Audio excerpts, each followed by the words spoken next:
오늘 맥주감사주의를 맞이해서 여러분들에게 감사의 조건이라는 제목의 시를 나누면서 오늘 메시지를 함께 선포하길 원합니다. 주님, 때때로 병들게 하심을 감사드립니다. 그로 인해 저의 연약함을 깨닫습니다. 가끔 고독의 수렁에 내던져 주심도 감사합니다. 그곳에서 주님을 만납니다. 일이 계획대로 되지 않게 틀어주심도 감사합니다.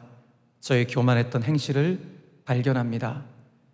아들, 딸이 걱정거리가 되게 하시고 부모와 친구가 짐처럼 버겁게 하심을 감사합니다. 사람 사는 보람을 느낍니다. 먹고 사는데 힘겹게 하심을 감사합니다. 눈물로 먹는 빵의 의미를 이해할 수 있습니다. 불의와 허위가 득세하는 시대에 태어난 것도 감사합니다. 하나님의 의가 분명히 보입니다. 땀과 고생의 잔을 맛보게 하심을 감사합니다. 주님의 사랑을 더욱 분명히 깨닫습니다. 주님, 감사할 수 있는 마음 주심을 감사합니다. 그러므로 저에게는 가능성이 있음을 압니다. 사랑하는 성도 여러분, 오늘 이 시를 마음속으로 다 믿음으로 받아들이신다면 오늘 이 자리에는 모든 분들은 정말 하나님 안에서 다 가능성이 있는 하나님의 사람인 줄로 믿으시길 바랍니다. 이 시를 쭉 읽다 보니까 그야말로 우리 삶에 감사의 조건이 없는 것이 하나도 없구나, 다 감사의 조건이구나, 그런 생각을 하지 않을 수가 없습니다. 그야말로 전천후 감사, 절대 감사, 그럼에도 불구하고의 감사, 이 감사야말로 우리 삶의 가장 큰 자산이요, 생명이요, 소중한 가치임을 다시금 깨닫게 됩니다.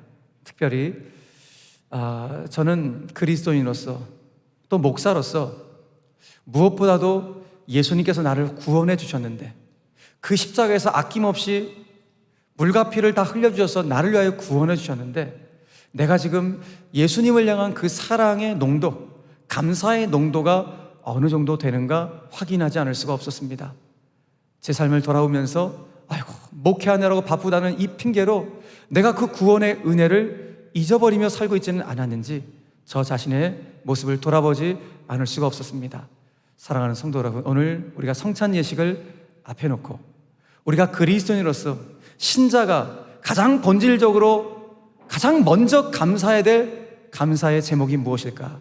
그것은 다른 것이 아니라 주님이 나를 구원해 주신 그 구원에 대한 감사, 십자가에서 나를 위하여 아낌없이 그 몸을 깨뜨리시고 나를 위하여 물과 피를 다 흘려주신 그 구원에 대한 감사가 회복되어지는 오늘 맥주 감사 주일 예배가 되기를 주 예수 그리스도의 이름으로 간절히 축원합니다. 오늘 우리가 읽은 본문의 이야기는 예수님과 제자들이 나병 환자인 시몬이라는 사람의 집에 들어가서 식사를 하고 있는 장면으로 오늘 시작하고 있는 것을 보게 됩니다. 여러분, 이 당시에 나병 환자는 자기 집에서 생활할 수가 없었습니다. 나병이 있기 때문에 사람들은 이 나병은 전염되는 것이라고 생각하기 때문에 자기 집에서는 살 수 없고 동네 바깥에서, 저 진영 바깥에서 따로 떨어져서 생활을 할 수밖에 없었습니다.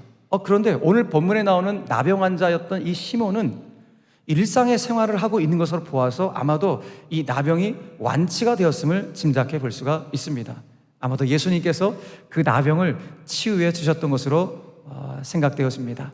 그래서였는지 오늘 예수님께서 시몬의 집에 당도하자 나병 환자를 겪었던 이 시몬이 너무 감사하죠. 자기의 평생의 고통이었던 이 병을 예수님께서 고쳐주셨으니 얼마나 감사합니까? 그래서 방문하신 예수님을 반갑게 맞이하면서 잔치를 벌이자 해서 잔치를 쫙 벌여서 동네 사람을 모시고 제자들과 함께 많은 사람들과 함께 오늘 식사를 하고 있는 그 장면을 우리에게 보여주고 있는 것입니다.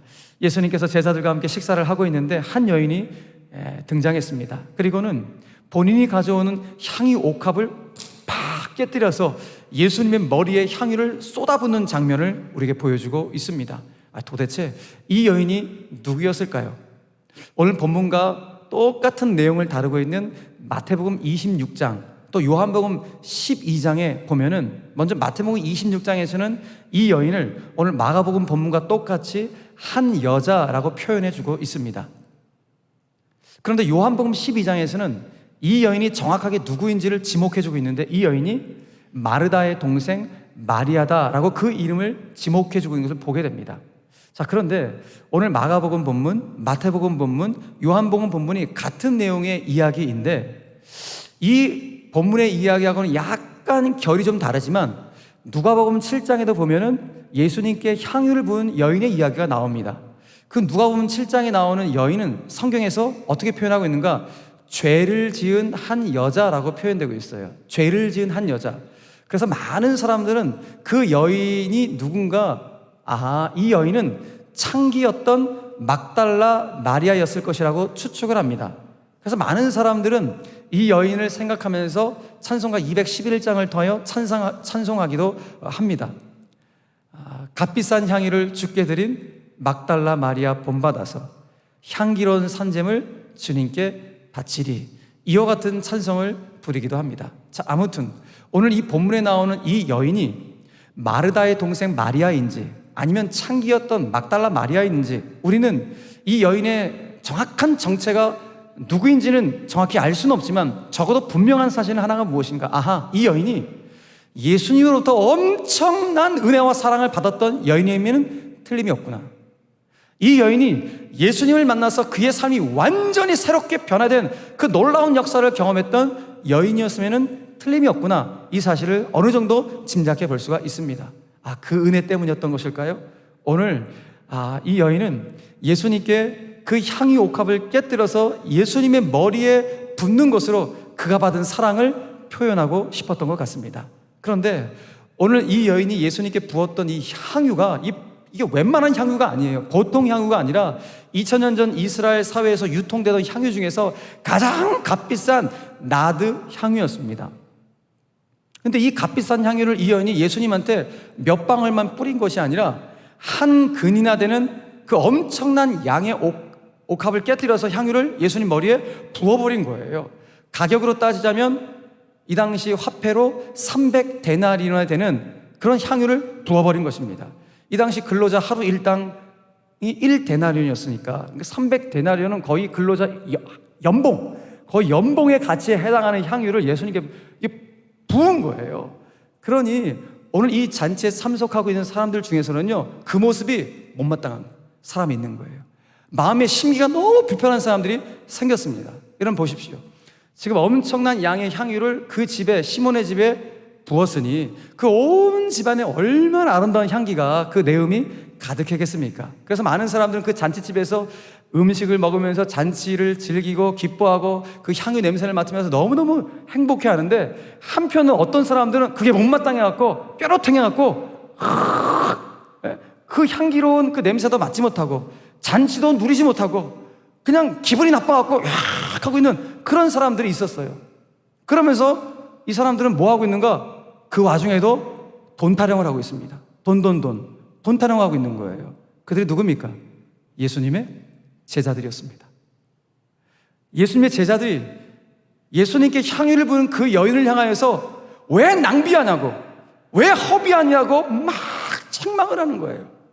요한복음 12장에 보면은 이렇게 여인을 향해 책망하는 제자들의 대표격인 사람 이름을 아예 지목해 줍니다. 그가 누군가? 가룟 유다입니다.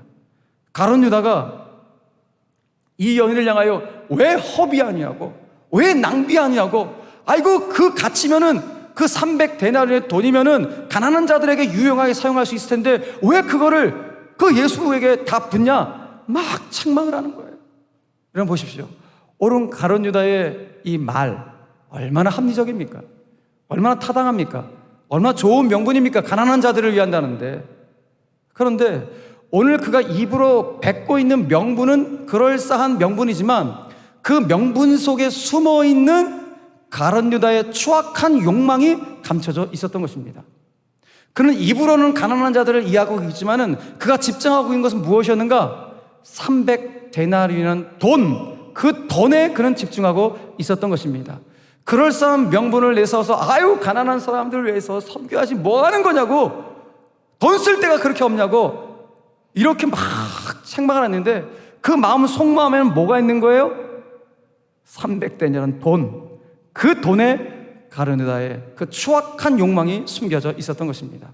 그래서 성경은 요한복음 12장에서 가룟 유다의 추악한 욕망을 이렇게 설명해 주고 있습니다. 요한복음 12장 6절의 말씀입니다. 이렇게 가룟 유다가 말하는 것은 목적이 무엇인가? 가난한 자들을 생각함이 아니다.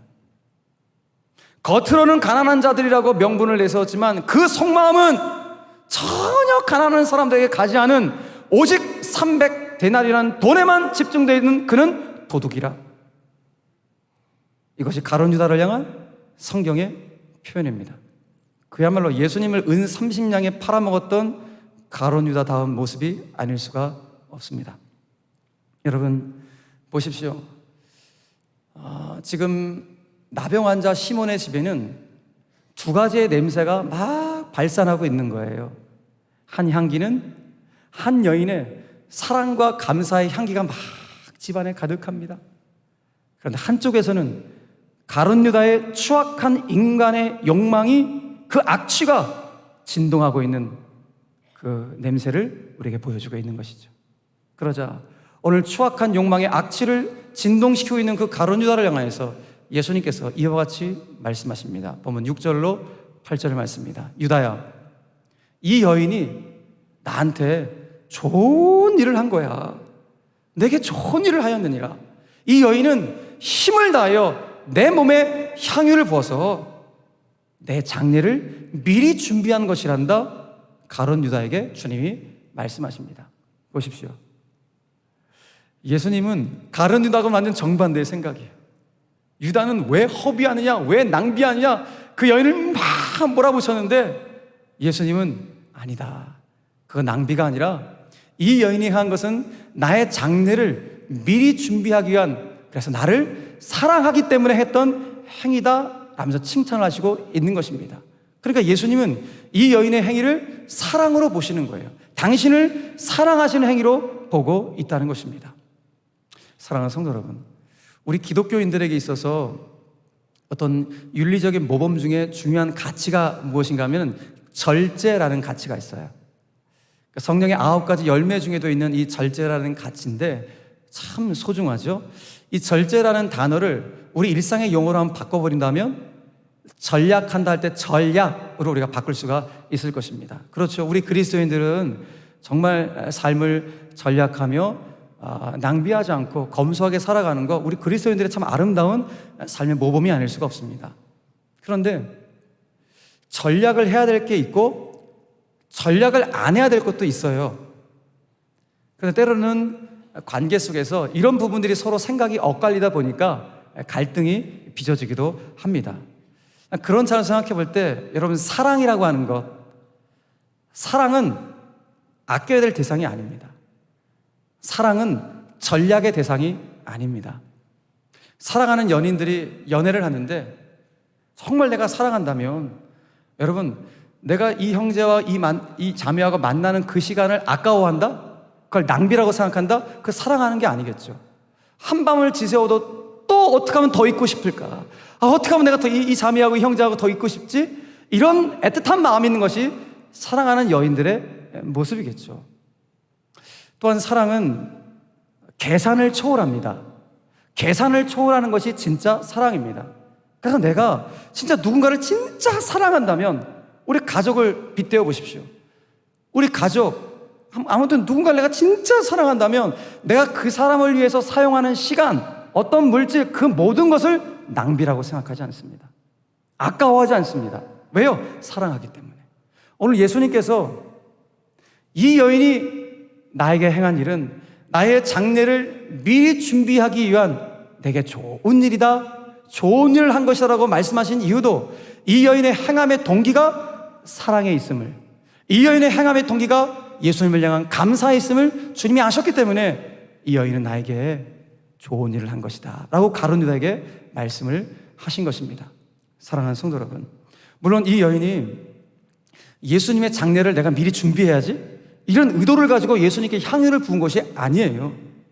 그냥 내가 예수님한테 받은 은혜가 너무너무 큰 거예요. 내 이 은혜 어떻게 표현하지? 어떻게 보답할 수 있지? 본인의 입장에서 나는 예수님으로부터 받은 이 은혜를 이 향유를 붓는 것으로 나는 표현해야지, 이렇게 한 거예요.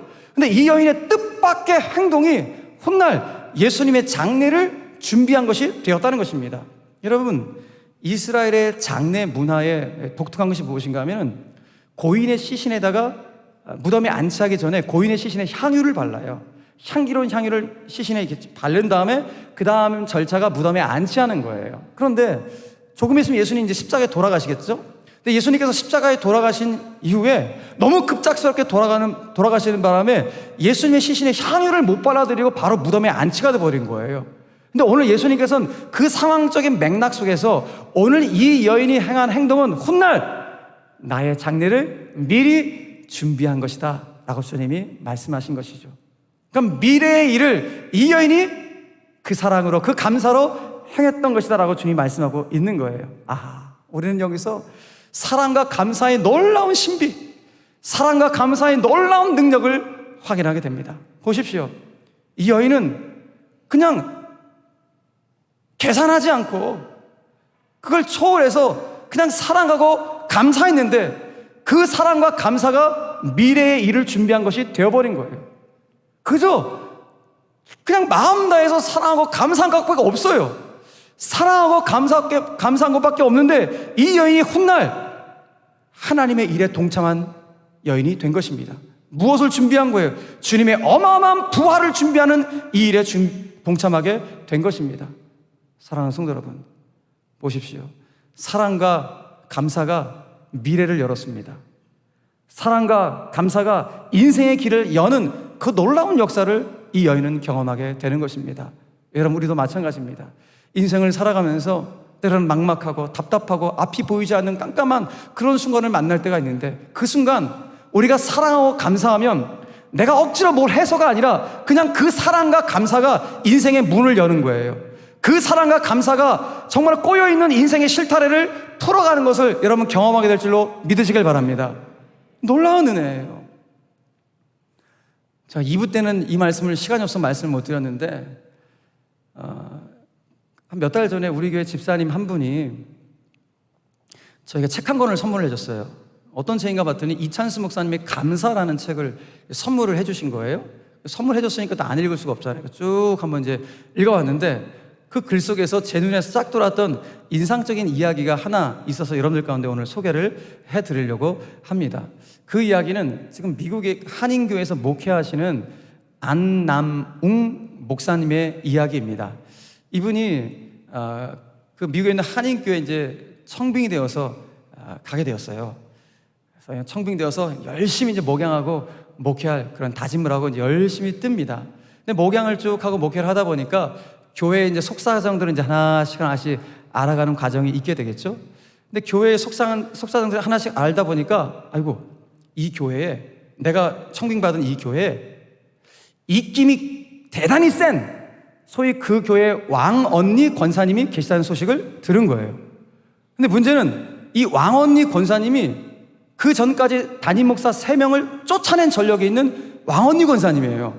야, 이거를 이 안나운 목사님이 듣고 나니까 야, 내가 저 권사님하고 괜히 관계가 이게 잘 안 되면은 목회가 쉽지 않겠다. 이렇게 판단이 돼갖고 목회를 하는 과정 속에서 저 권사님하고 웬만해서 내가 관계가 좋아야 되니까 틀어지지 않도록 내가 좀 생각했다. 이런 생각을 하고 목회를 잘 하는 거예요. 한동안 계속 목회가 잘 되어갑니다. 아이고, 그러다 어느 한순간 정말 사소한 일로 인해서 그 왕언니 권사님하고 관계가 틀어져 버리게 된 거예요. 이거 어떡합니까? 그래서 목사님이 안 되겠다 싶어갖고 권사님께 찾아가갖고 화해를 하고 아이고, 권사님 죄송합니다. 이렇게 손을 내밀어도 권사님이 손을 그냥 팍!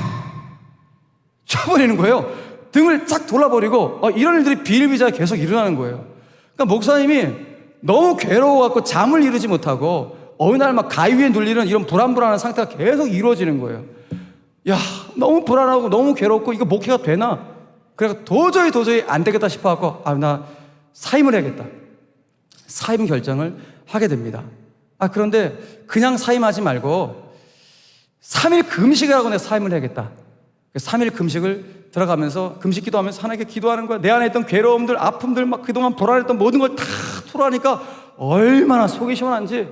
근데 금식 기도하는 중에 주님이 이 안 목사님 가운데 어떤 그 하나님의 마음을 부어주신 거예요. 어떤 마음을 주셨는 거예요? 야, 안 목사, 야, 너는 왜 일방적으로 미워만 하고 감사할 줄 모르니? 하나님이 이런 마음을 본인한테 주셨다는 거예요. 그때 하나님의 마음을 받고 깨달은 거예요. 본인은 지금까지 그 왕언니 권사님이 나를 못 살게 굴고, 그래갖고 이 관계가 헝클어져 갖고 이 사단이 났다고 생각했는데, 하나님은 나한테 그런 미움의 감정이 있다는 사실을 알게 하신 거예요.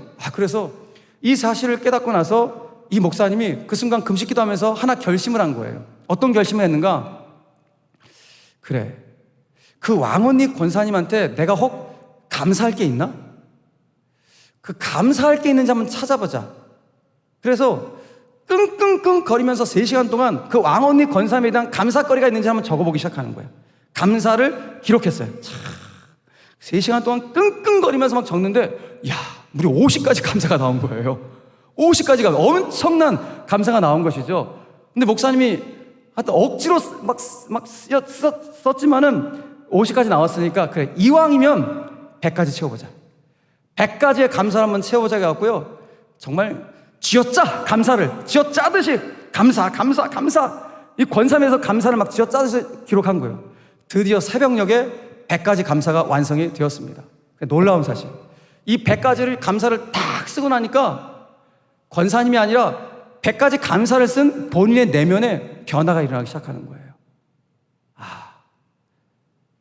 내가 저 왕언니 권사님 100가지 감사, 이 왕언니 권사님의 감사에 대한 내용들을 쭉 보다 보니까, 이 왕언니 권사님도 이런 좋은 면이 있었네?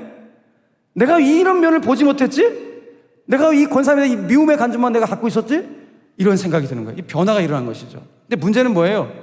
변화가 목사님한테 있는 거예요. 그 권사님은 아무런 변화가 없는 상태예요. 그래갖고 내 안에 있는 변화의 마음들을 권사님한테 전해주고 싶은데, 그 왕언니 권사님이 너무 무서워갖고 전할 수가 없는 거예요. 이거 어떡할까 하다가 새벽에 몰래 100가지 감사를 쓴 그 종이를 그 권사님 집 우체통에다가 쏙 넣고 막 도망가듯이 달려가게 되었습니다. 그냥 넣고 왔는데 3일 동안 아무런 연락이 없는 거예요. 뭔가 좀 피드백이 있어야 되는데, 이거 내가 괜히 이거 했다가 이 권사님이 더 노여워하시는 거 아닌가?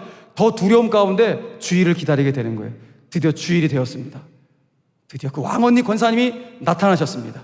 그리고 남은 목사님하고 눈빛이 마주쳤습니다. 그런데 웬일인지 이 권사님이 이전과는 완전 다른 표정으로 목사님을 향하여 두 손을 들고 막 달려오는 거예요. 달려와서 이렇게 말씀을 하시더라는 거예요. 목사님이 사람이십니까?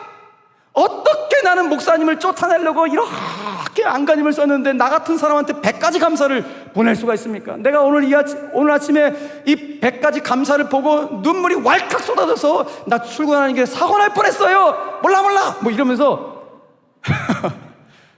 극적인 이 왕언니 권사님하고 화해가 일어났다라는 이야기를 제가 그 책을 통해서 보게 된 거예요. 그걸 보면서 내가 깨달은 거예요. 그렇지, 우리 삶에 정말 암담하고도 생각하는 일들, 앞길이 꽉 막혔다고 생각하는 그런 일들, 사랑하고 감사하니까 사랑과 감사가 그 일을 해결하는구나. 사랑과 감사가 그 인생의 문을 여는구나. 이 사실을 깨닫게 되었습니다. 심지어 쥐어짜서라도 감사거리를 찾아내니까, 그 쥐어짜서 찾아낸 감사를 사랑으로 표현하니까, 여러분 정말로 엉켜 있었던 삶의 실타래들이 하나씩 풀리더라. 무엇이? 사랑과 감사가 그렇게 이루어 간다는 것입니다. 여러분, 지금 여러분 부부관계라든지 또 성도들의 관계라든지 꼬여있는 문제의 실타래들이 있으십니까? 여러분, 다른 걸로 해결할 길이 없어요. 사랑과 감사예요. 그러면 그 사랑과 감사가 이 문제를 저절로 풀어가게 하는 것입니다. 내가 아무리 풀어가려고 노력해도 안 되는데 그냥 사랑하고 그냥 감사하니까 그 사랑과 감사가 삶의 실타래를 자연스럽게 풀어가더라는 것입니다. 여러분, 마찬가지입니다. 우리 인생의 모든 전반적인 삶의 문제들도, 우리 부부의 문제, 가정의 문제도 그 해결의 실마리, 핵심 열쇠가 어디에 있는가? 여러분, 감사, 사랑에 있음을 믿으시길 바랍니다. 오늘 예수님으로부터 지극한 사랑을 받아왔던 이 여인은 그 받은 사랑에 감사함으로 향유 옥합을 깨뜨렸습니다. 어떤 마음으로요? 예수님이라면 예수님께라면 아까운 것이 하나도 없습니다. 정말 감사해서, 정말 예수님을 사랑해서 예수님께 드리는 일이라면 하나도 아깝지 않습니다. 이런 마음으로 예수님께 향유옥합을 깨뜨리셨습니다. 여러분들 그거 아세요? 오늘 이 여인이 예수님께 향유옥합을 깨뜨리기 이전에 이미 예수님께서 이 여인의 구원을 위해서 당신의 몸을 깨뜨릴 준비를 하셨다는 사실입니다. 아니, 더 중요한 것은 오늘 저와 여러분들의 구원을 위해서 예수님께서 당신의 몸을 깨뜨려 주셨다는 사실을 믿으시길 바랍니다. 이 사실을 믿는다면 여러분, 오늘 그 주님을 향한 우리의 사랑의 농도, 감사의 농도는 어느 정도가 되십니까? 이 사실을 정말 믿는다면 우리도 오늘 이 여인처럼 주님, 저도 주님께라면 아깝지 않습니다. 주님께 드리는 것이라면 아까울 것이 하나도 없습니다. 이 고백을 우리 주님께 올려드려야 되지 않겠습니까? 주님께라면 아깝지 않습니다 라는 이 고백으로 지금 하나님의 영광을 위하여 신실하게 믿음의 길을 걸어가는 한 분 이야기를 전해드리면서 오늘 말씀을 맺고 성찬 예식을 진행하고자 합니다. 저 유럽의 그 음악 그 세계에서 특별히 오페라계에서 전 세계에 한 번 나오는 목소리라는 칭찬을 받았던 성악가가 있습니다. 이분이 누군가 예전에 영화배우 유지태 씨가 주연했던 영화 더 테너의 실제 주인공인 오페라 가수인 배재철 집사님이십니다. 이분이요, 젊었을 때 유럽에서 날렸습니다. 그 목소리가 정말 어마어마한 목소리예요. 뭐 잠깐만 보여드리면 이렇게 공연을 하셨어요.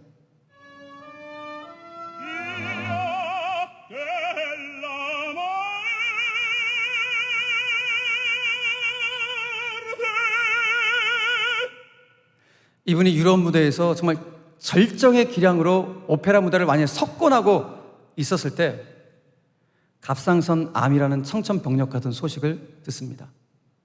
그리고 암 수술을 받았습니다. 그런데 설상가상으로 암 수술을 받는 중에 성대로 연결되는 신경이 끊어지는 의료사고까지 당하게 됩니다. 여러분, 소리라고 하는 것은 여기 왼쪽 성대, 오른쪽 성대가 부딪혀갖고 그 두 개가 부딪혀야지만이 소리가 나는 것인데, 성대가 끊겨지는 바람에 한쪽 성대는 움직이는데 한쪽 성대는 마비가 된 상태가 된 것입니다. 그야말로 노래하는 사람에게 사형 선고가 내려지게 된 것이죠. 그래서 이제 성악가로서는 일을 할 수가 없습니다라는 진단을 받게 됩니다. 얼마나 낙담이 되었을까요? 그런데 하나님께서는 배재철 집사님에게 이 당시 전 세계적으로 자기만의 독특한 성대 복원 수술법을 가지고 있었던 한 분 일본인 의사를 만나게 하셨습니다. 그래서 이 일본인 의사를 통해서 이제 성대 복원 수술을 이제 받게 되는데, 이분이 정말로 그 전 세계적으로 유명한 성대 복원 수술자인데, 이 의사분도 많은 환자를 수술했지만 지금 수술할 대상이 전 세계적으로 유명한 성악가의 목을 수술해야 되니 이분도 얼마나 긴장이 됐겠습니까? 그러니까 정성을 다해서 이제 수술을 하는 거예요. 그런데 이분이 하는 수술은 그러니까 지금 무너진 성대를 올리는 거예요. 성대를 올리는 수술이지 끊어진 신경을 복원하는 수술은 아닙니다. 그러니까 끊어진 신경 자체는 어떻게 할 수가 없는 도리예요. 그러니까 무너진 성대를 수술하게 되는 것입니다. 그런데 이 수술법은 수술 중에 계속해서 성대가 어떤지를 살펴봐야 되니까 자꾸 의사가 환자한테 말을 해보라 그래요. 때로는 노래를 불러보라 그래요. 그래서 그 성대를 테스트하면서 수술을 하는 거예요. 그래서 수술대 누워있고 수술을 받고 있는데 이 의사가 이 배재철 집사님한테 노래를 해보세요 라고 말합니다. 이거 얼마나 황당합니까? 목소리도 나오지 않는데 노래를 하라 그러니까. 그래서 그때 터져나왔던, 정말로 갑자기 터져나왔던 찬양이, 눈물로 불렀던 찬양이 주님의 높고 위대하심을 내 영혼이 찬양 안에 감사한다는 찬송가 79장 주 하나님 지으신 모든 세계, 이 찬양을 눈물로 수술대 위에 누워서 부르게 됩니다. 그야말로 그럼에도 불구하고의 감사를 수술대 위에서 올려드리게 된 것입니다. 그래, 너무 감사하게도 이 성대 복원 수술이 정말 성공적으로 마치게 되었습니다. 그러나 물론 성대를 움직이게 만드는 이 신경까지는 복원이 안 된 상태였습니다. 그래서 배재철 집사님은 현재도 한쪽 신경은 살아있고 한쪽 신경은 죽은, 그래서 한쪽 성대의 울림으로만 말을 하고 있어요. 우리 모두는 단 두 쪽 성대의 울림을 통해서 소리내고 노래하고 말을 하는데 배 집사님은 한쪽 성대가 죽어있는 상태예요. 그런데 놀랍게도 하나님께서 한쪽 성대가 죽어있는 이 배 집사님에게 노래를 할 수 있는 기적을 주신 것입니다. 그래서 의학계에서는 기적이 일어났다, 이건 도저히 한쪽 성대로는 노래를 할 수 없는데 이건 기적이 일어났다고 의학계에서도 말을 합니다. 수술을 받고 2년이 지났습니다. 2년 정도가 지났을 무렵에 저 온누리 교회에서 하는 전도 집회인 러브 소나타, 일본에서 열리는 일본인 전도 집회 때 배재철 집사님한테 집사님 오셔서 찬양해 주시고 좀 간증을 좀 해 주십시오 라고 부탁을 했습니다. 그런데 내 목 상태가 지금도 여전히 시원치가 않은데 내가 어떻게 노래를 하나 너무너무 망설인 거예요. 그런데 그 순간 하나님이 나를 부르시나 보다, 하나님이 나를 부르신다 라고 믿어져서 승낙을 하고 이제 그날을 손꼽아 기다리게 되어서 이제 무대에 설 시간이 되었습니다. 그런데 수술 받고 공식적으로 첫 번째 서는 무대니까 얼마나 두렵고 떨리겠습니까? 그래서 무대 서기 바로 직전에 하는 리허설 때는 리허설 때 노래를 해야 되는 목소리 자체가 나오지가 않는 상태였습니다. 그리고 그날 초청되어 온 전도 대상자들이 5,000명이 그날 참석을 한다는 이 소식을 스태프들로 들으니까 이건 더 떨려갖고 집으로 다시 도망가고 싶은 그런 마음이 들었다고 합니다. 드디어 무대에 서기 직전에 되었습니다. 올라가는 직전에 하나님께 기도합니다. 근데 기도하는데 하나님 마음 가운데 이런 마음을 주셨어요. 하나님만 들으세요. 하나님만 들으세요. 이런 고백을 하나님께 올려드립니다. 비록 지금 내 성대가 온전치 않아서 내 노래를 듣는 사람들이 혹 실망할지 몰라도 주님은 저의 목소리 아시죠? 저의 마음 아시죠? 이런 마음, 이런 믿음이 생겨서 담대하게 무대 위에 올라갑니다. 그런데 기적이 일어납니다. 리허설 때 목소리도 나오지 않았는데 그 무대 위에서 하나님만 들으세요라는 이 고백에 하나님께서 배재철 집사님 목소리에 능력을 부어주신 거예요. 그래서 이 찬양을 통해서 그날 초청되었던 불신자 일본인들이 감동을 받고 예수님을 영접하는 놀라운 역사가 일어나게 됩니다. 그때 이 찬양을 부릅니다. 세상 죄가 다 버리고 세상 자랑과 버렸네. 그야말로 약할 그때가 곧 강함이 됨을 성경 말씀을 그대로 체험한 순간이 아닐 수가 없습니다. 지금 배재철 교수님은 한국과 일본을 오고 가면서 하나님을 찬양하고 예수를 모르는 수많은 영혼들에게 찬양 간증을 통해서 희망을 선포하는 이런 일들을 하고 계십니다. 비록 그 젊었을 때 그 카리스마 넘쳤던 그 엄청난 오페라계의 그 목소리는 지금 나오지 않지만, 그러나 지금의 목소리는 영혼을 울리는 더 깊은 목소리로, 더 깊은 울림 있는 목소리로 사람들의 영혼에 감동을 주고 있는 것이죠. 그는 이렇게 고백을 합니다. 하나님 나에게 다시 목소리를 주셨는데 다시 주신 이 목소리가 하나님을 찬양하고 하나님을 전하는 데 사용되어지니 너무너무 감사하고, 그렇기 때문에 내 목소리를 하나님께 드리고 내 목소리를 하나님께 드리는 것뿐만 아니라 내 삶 전체를 하나님께 드리는 것이 나는 전혀 아깝지가 않습니다 고백합니다. 그리고 그는 이런 고백도 합니다. 제가 저 유럽 무대에서 오페라계의 전설처럼 그 유럽 무대를 제가 석권했던 그때가 내 인생의 전성기가 아니라 내 인생의 진짜 전성기는 바로 지금 감사함으로 하나님을 찬양하고 감사함으로 하나님을 전하는 바로 지금이 내 인생의 진짜 전성기입니다. 그는 고백합니다. 사랑하는 성도 여러분, 여러분들의 전성기는 언제이십니까? 언제가 여러분들의 전성기가 되기를 원하십니까? 사랑하는 성도 여러분, 오늘 주님은 저와 여러분들의 인생의 전성기가 다른 때가 아니라 바로 사랑하고 감사하는 바로 그때가 우리 인생의 전성기가 되는 그것을 주님이 우리 가운데 원하신 줄로 믿으시길 바랍니다. 무엇보다도 나를 위하여 십자가에서 몸을 깨뜨리시고 물과 피를 다 흘려주신 주님의 그 구원의 은혜에 감사하는 바로 그 순간이 우리 인생의 전성기의 시작이 되기를 원하시고, 또한 오늘날 나를 이곳에 있게 하고 나를 지금 있게 한 내 사랑하는 부모님에 대한 감사, 내 아내, 남편, 그리고 성도들, 내 지인들을 향한 정말 감사합니다, 감사합니다, 이 고백을 하는 그 시간들이 내 인생의 진정한 전성기가 되는 것, 바로 이것이 주님이 원하시는 우리 삶의 전성기인 줄로 믿으시기를 바랍니다. 오늘 우리는 성찬을 앞두고 저와 여러분들이 정말 감사한 마음으로 이 성찬을 여러분들이 대하실 때 우리 주님은 다시 한번 우리 인생에 새로운 전성기를 주실 줄로 믿으시고, 이 시간 온 마음과 뜻과 정성을 다하여 주님의 몸과 주님의 피를 다 함께 기념할 수 있는 복된 시간이 되시기를 주 예수 그리스도의 이름으로 간절히 축원합니다. 사랑하는 성도 여러분, 오늘 성찬의 은혜를 담아서 또 말씀을 기억하면서 우리 좌우에 계신 성도님들 가운데 이렇게 한번 고백합시다. 주님께라면 아깝지 않습니다. 한번 고백하겠습니다. 주님께라면 아깝지 않습니다. 아멘. 우리 이렇게도 한번 고백할까요?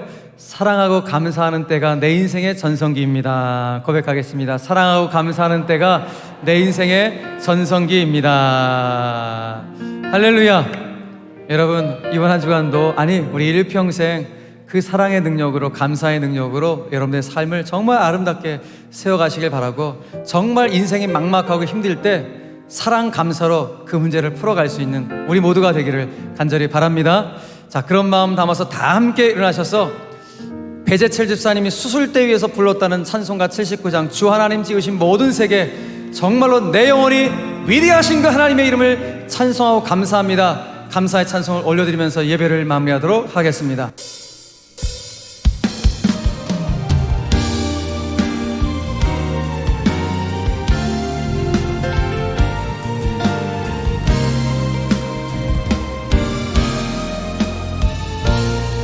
주 하나님 지으신 모든 세계 내 마음속에 그리워볼 때 하늘의 별 울려 퍼지는 데서 주님의 권능 우주에 찬네. 주님의 높고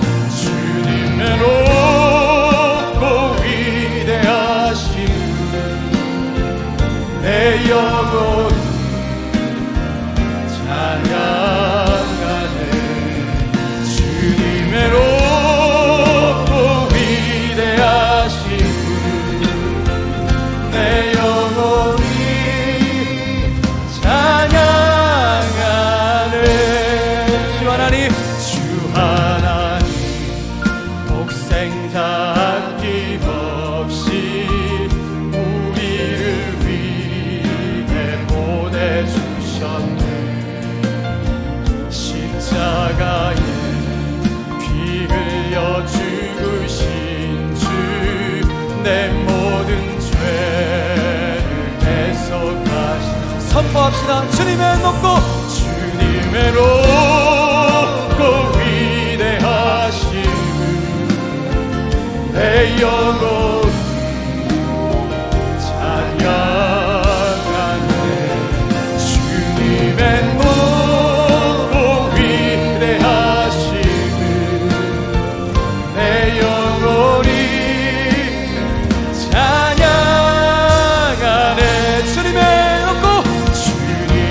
높고 위대하심 주님께 감사합니다.